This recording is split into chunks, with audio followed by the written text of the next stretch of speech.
So today I want to give you a reel review, and in fact, I'm going to give you a twofer. I'm going to give you a 2-for-1 on the Bates Hundo and the Bates Goat. These are super cool reels, and anxious to tell you about them.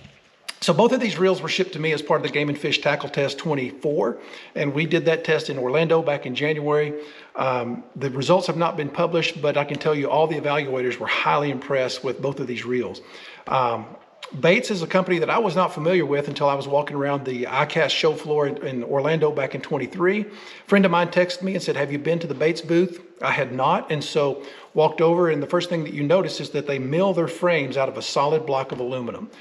So they're not only really lightweight, but they're extremely strong. They have no twist or flex in them whatsoever, and that's kind of their claim to fame. Whether it's the Goat or the Hundo or anything else, they're milling these out of that solid block of aluminum. Super strong frame, but very lightweight. I'll just give you some overview and a little bit differences on the Hundo versus the Goat. The Hundo is the 100 size reel, hence the name Hundo, but really lightweight. This thing weighs 5 ounces. It's got a shallow spool design. They kind of designate this as their finesse reel. But that being said, I threw a 3/4 ounce spinnerbait with it the other day, and it handled it really well. This one has, it comes in a 7 and 8 to 1 gear retrieve. This is a 7. And the line capacity is 100 yards of 14-pound mono or fluoro. So still holds an adequate amount of line. But the startup inertia on the spool is really, really good. It has a dual braking system. And the plate here actually comes completely off, but they call this their matrix brake system. It's a dual brake, as I said, and it's got an external dial here on the palm plate that really helps you dial it in. Really responsive. I mean, I did not have any issues casting lightweights or the big heavy spinnerbait with it. So really impressed with that. It has an 88 millimeter cranking handle, and they have these TPE handles here that just very textured. I mean, it's a no slip grip. This thing palms like a dream. It's just amazing.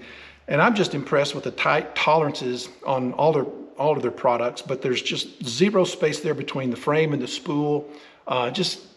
Gives you a lot of great casting distance. Very impressive reel. That's the Hundo.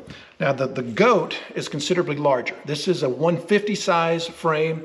I could even say that might be a 200 size frame in my estimation when you compare it with like a Shimano or something. But regardless, they're designating it as a 150 size frame. But the first thing you'll notice is that really big cranking handle.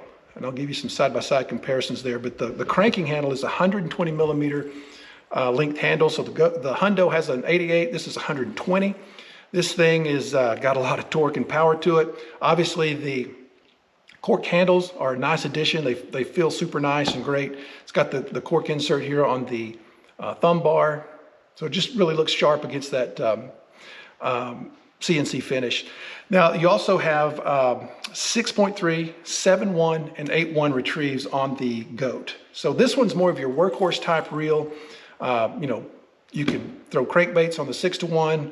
Obviously, any technique that you want to do with this Goat, it's kind of your general purpose type reel, whereas the Hundo is going to be geared more towards the finesse. Spool capacity on the Goat, considerably more line. It holds 140 yards of 12-pound test fluoro or mono.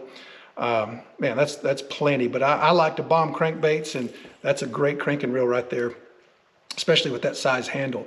Now, the braking on this one is a magnetic brake, and this one has a swing away palm plate. I think I can get it open there for you. So this one swings away, gives you access to the spool. But whereas the Hundo, comes completely off of the reel, this one swings away. But both of them are just super tight tolerances. They feel great in your hands, and just super smooth. Couldn't be more impressed with them. They're super high quality. I was going to give you the pricing on each of these. Tackle Warehouse has the Hundo for $375, 5-ounce reel, just phenomenal. The Goat is $299. And I was going to give you the weight on the Goat. Yeah, the Goat's a little heavier, 7.7, but still very reasonable. But both of these are super impressive reels. Bates is a company that I think is coming on strong. They're starting to get a lot of notoriety. And man, if you're looking for a quality reel, they're outstanding. They're not inexpensive, but man, you get some super high quality with those reels. And to me, it looks like an investment that would last a long time.